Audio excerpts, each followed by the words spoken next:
1 ദിനവൃത്താന്തം 21 അധ്യായം. അനന്തരം സാത്താൻ ഇസ്രായേലിന് വിരോധമായി എഴുന്നേറ്റ് ഇസ്രായേലിനെ എണ്ണുവാൻ ദാവീദിന് തോന്നിച്ചു. ദാവീദ് യോവാബിനോടും ജനത്തിൻ്റെ പ്രഭുക്കന്മാരോടും, നിങ്ങൾ ചെന്ന് ബർഷേബ മുതൽ ദാൻ വരെ ഇസ്രായേലിനെ എണ്ണി അവരുടെ സംഖ്യ ഞാൻ അറിയേണ്ടതിന് കൊണ്ടുവരുവീനെന്ന് പറഞ്ഞു. അതിന് യോവാബ്, യഹോവ തൻ്റെ ജനത്തെ ഉള്ളതിൽ 100 ഇരട്ടിയായി വർദ്ധിപ്പിക്കട്ടെ. എങ്കിലും എൻ്റെ ജനമായ യജമാനനായ രാജാവേ, അവരൊക്കെയും യജമാനൻ്റെ ദാസന്മാരല്ലയോ? യജമാനൻ ഈ കാര്യം അന്വേഷിക്കുന്നത് എന്ത്? ഇസ്രായേലിന് കുറ്റത്തിൻ്റെ കാരണമായി തീരുന്നത് എന്തിനെന്ന് പറഞ്ഞു. എന്നാൽ യോവാബ് രാജാവിൻ്റെ കൽപ്പന അനുസരിക്കേണ്ടി വന്നു. അതുകൊണ്ട് യോവാബ് പുറപ്പെട്ട് എല്ലാ ഇസ്രായേലിലും കൂടി സഞ്ചരിച്ച് യെരൂശലേമിലേക്ക് മടങ്ങി വന്നു. യോവാബ് ജനത്തെ എണ്ണിയ സംഖ്യ ദാവീദിന് കൊടുത്തു. ഇസ്രായേലിൽ ആയുധപാണികളെല്ലാം കൂടി 11 ലക്ഷം പേർ. യഹൂദയിൽ ആയുധപാണികൾ 4,70,000 പേർ. എന്നാൽ രാജാവിൻ്റെ കൽപ്പന യോവാബിന് വെറുപ്പായിരുന്നതുകൊണ്ട് അവൻ ലേവിയെയും ബെന്യാമീനെയും അവരുടെ കൂട്ടത്തിൽ എണ്ണിയില്ല. ദൈവത്തിന് ഈ കാര്യം അനിഷ്ടമായിരുന്നതുകൊണ്ട് അവൻ ഇസ്രായേലിനെ ബാധിച്ചു. അപ്പോൾ ദാവീദ് ദൈവത്തോട്, ഈ കാര്യം ചെയ്തതിനാൽ ഞാൻ മഹാപാപം ചെയ്തിരിക്കുന്നു. എന്നാൽ അടിയൻ്റെ അകൃത്യം ക്ഷമിക്കണമേ, ഞാൻ വലിയ ഭോഷത്വം ചെയ്തുപോയി എന്ന് പറഞ്ഞു. യഹോവ ദാവീദിൻ്റെ ദർശകനായ ഗാദിനോട് അരുളി ചെയ്തതെന്തെന്നാൽ, നീ ചെന്ന് ദാവീദിനോട്, ഞാൻ 3 കാര്യം നിൻ്റെ മുമ്പിൽ വയ്ക്കുന്നു, അവയിലൊന്ന് തിരഞ്ഞെടുത്തുകൊള്ളുക, അത് ഞാൻ നിന്നോട് ചെയ്യുമെന്ന് യഹോവ അരുളി ചെയ്യുന്നു എന്ന് പറക. അങ്ങനെ ഗാദ് ദാവീദിൻ്റെ അടുക്കൽ ചെന്ന് അവനോട്, യഹോവ ഇപ്രകാരം അരുളി ചെയ്യുന്നു, 3 സംവത്സരത്തെ ക്ഷാമമോ നിന്റെ ശത്രുക്കളുടെ വാൾ നിന്നെ തുടർന്നെത്തി നീ 3 മാസം നിന്റെ ശത്രുക്കളാൽ നശിക്കുകയോ? ദേശത്ത് 3 ദിവസം യഹോവയുടെ വാളായ മഹാമാരി ഉണ്ടായി ഇസ്രായേൽ ദേശത്തൊക്കെയും യഹോവയുടെ ദൂതൻ സംഹാരം ചെയ്യുകയോ? ഇവയിലൊന്ന് തിരഞ്ഞെടുത്തുകൊള്ളുക. എന്നെ അയച്ചവനോട് ഞാൻ എന്തൊരു മറുപടി പറയേണ്ടുവെന്ന് ആലോചിച്ച് നോക്കുക എന്ന് പറഞ്ഞു. ദാവീദ് ഗാദിനോട്, ഞാൻ വലിയ വിഷമത്തിലായിരിക്കുന്നു. ഞാനിപ്പോൾ യഹോവയുടെ കയ്യിൽ തന്നെ വീഴട്ടെ. അവൻ്റെ കരുണ ഏറ്റവും വലിയതല്ലോ. മനുഷ്യൻ്റെ കയ്യിൽ ഞാൻ വീഴരുതേ എന്ന് പറഞ്ഞു.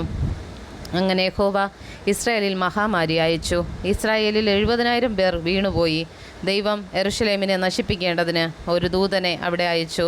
അവൻ നശിപ്പിപ്പാൻ ഭാവിക്കുമ്പോൾ യഹോവ കണ്ട് ആ അനർത്ഥത്തെക്കുറിച്ച് അനുതപിച്ചു നാശക ദൂതനോട്, മതി, നിന്റെ കൈ പിൻവലിക്ക എന്ന് കൽപ്പിച്ചു. യഹോവയുടെ ദൂതൻ യെബൂസ്യനായ ഓർന്നാൻ്റെ കളത്തിനരികെ നിൽക്കുകയായിരുന്നു. ദാവീദ് തലപൊക്കി യഹോവയുടെ ദൂതൻ വാളൂരി യെരൂശലേമിന് മീതെ നീട്ടിപ്പിടിച്ചും കൊണ്ട് ഭൂമിക്കും ആകാശത്തിനും മധ്യേ നിൽക്കുന്നത് കണ്ട് ദാവീദ് മൂപ്പന്മാരും രട്ടുടുത്ത് സാഷ്ടാംഗം വീണു. ദാവീദ് ദൈവത്തോട്, ഈ ജനത്തെ എണ്ണുവാൻ പറഞ്ഞവൻ ഞാനല്ലയോ? ദോഷം ചെയ്ത പാപി ഞാനാകുന്നു. ഈ ആടുകൾ എന്തു ചെയ്തിരിക്കുന്നു? യഹോവേ എൻ്റെ ദൈവമേ, നീ നിൻ്റെ കൈ ബാധയ്ക്കായിട്ട് നിൻ്റെ ജനത്തിന്മേലല്ല എൻ്റെ മേലും എൻ്റെ പ്രതിഭവനത്തിന്മേലും ഇരിക്കട്ടെ എന്ന് പറഞ്ഞു. അപ്പോൾ യഹോവയുടെ ദൂതൻ ഗാദിനോട് ദാവീദ് ചെന്ന് യെബൂസ്യനായ ഓർന്നാൻ്റെ കളത്തിൽ യഹോവയ്ക്കൊരു യാഗപീഠം പണിയണമെന്ന് ദാവീദിനോട് പറവാൻ കൽപ്പിച്ചു. യഹോവയുടെ നാമത്തിൽ ഗാദ് പറഞ്ഞ വചനപ്രകാരം ദാവീദ് ചെന്നു. ഓർന്നാൻ തിരിഞ്ഞ് ദൂതനെ കണ്ട് തൻ്റെ 4 പുത്രന്മാരുമായി ഒളിച്ചു.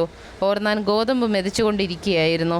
ദാവീദ് ഓർന്നാൻ്റെ അടുക്കൽ വന്നപ്പോൾ ഓർന്നാൻ നോക്കി ദാവീദിനെ കണ്ട് കളത്തിൽ നിന്നും പുറത്തു ചെന്ന് ദാവീദിൻ്റെ മുമ്പിൽ സാഷ്ടാംഗം വീണ് നമസ്കരിച്ചു. ദാവീദ് ഓർന്നാനോട്, ഈ കളത്തിൻ്റെ സ്ഥലത്ത് ഞാൻ യഹോവയ്ക്കൊരു യാഗപീഠം പണിയേണ്ടതിന് അതെനിക്ക് തരേണം. ബാധ ജനത്തെ വിട്ടുമാറേണ്ടതിന് നീ അത് മുഴുവിലയ്ക്ക് എനിക്ക് തരണമെന്ന് പറഞ്ഞു.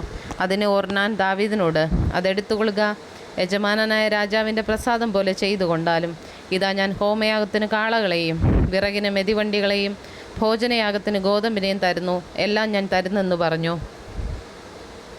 ദാവീദ് രാജാവ് ഓർന്നാനോട്, അങ്ങനെയല്ല, ഞാൻ മുഴുവിലയ്ക്ക് അത് വാങ്ങുകയുള്ളൂ. നിനക്കുള്ളത് ഞാൻ യഹോവയ്ക്കായിട്ട് എടുക്കുകയില്ല, ചെലവ് കൂടാതെ ഹോമയാഗം കഴിക്കുകയുമില്ലെന്ന് പറഞ്ഞു. അങ്ങനെ ദാവീദ് ആ സ്ഥലത്തിന് 600 ശെക്കൽ പൊന്ന് ഓർന്നാന് കൊടുത്തു. ദാവീദ് അവിടെ യഹോവയ്ക്കൊരു യാഗപീഠം പണിത് ഹോമയാഗങ്ങളും സമാധാന യാഗങ്ങളും കഴിച്ചു. യഹോവയോട് പ്രാർത്ഥിച്ചു. അവൻ ആകാശത്തിൽ നിന്ന് ഹോമയാഗപീഠത്തിന്മേൽ തീയിറക്കി അവന് ഉത്തരമരുളി. യഹോവ ദൂതനോട് കൽപ്പിച്ചു. അവൻ തൻ്റെ വാൾ വീണ്ടും ഉറയിലിട്ടു. ആ കാലത്ത് യെബൂസ്യനായ ഓർന്നാൻ്റെ കളത്തിൽ വെച്ച് യഹോവ തൻ്റെ പ്രാർത്ഥനയ്ക്ക് ഉത്തരമരുളി എന്ന് ദാവീദ് കണ്ടിട്ട് അവിടെ യാഗം കഴിച്ചു. മോശ മരുഭൂമിയിൽ വെച്ചുണ്ടാക്കിയിരുന്ന യഹോവയുടെ തിരുനിവാസവും ഹോമപീഠവും അന്ന് ഗിബെയോനിലെ പൂജാഗിരിയിലായിരുന്നു. യഹോവയുടെ ദൂതൻ്റെ വാളിനെ പേടിച്ചതുകൊണ്ട് ദൈവത്തോട് അരുളപ്പാട് ചോദിക്കേണ്ടതിന് അവിടെ ചെല്ലുവാൻ ദാവീദിന് കഴിഞ്ഞില്ല.